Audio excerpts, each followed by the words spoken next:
Out here, it appears that the teeth on this saw blade are upside down. They should be pointing down. They're not. We can fix that.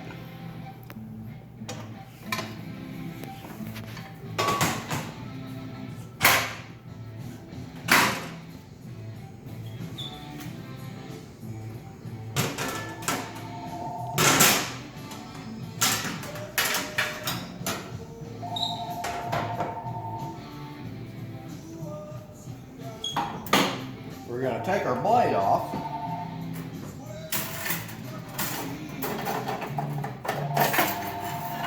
And then very carefully, I'm going to hold it in each hand.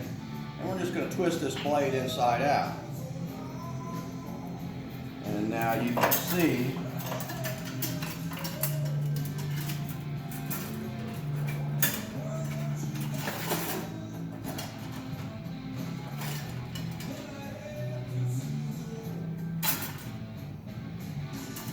how we have changed the orientation of the teeth.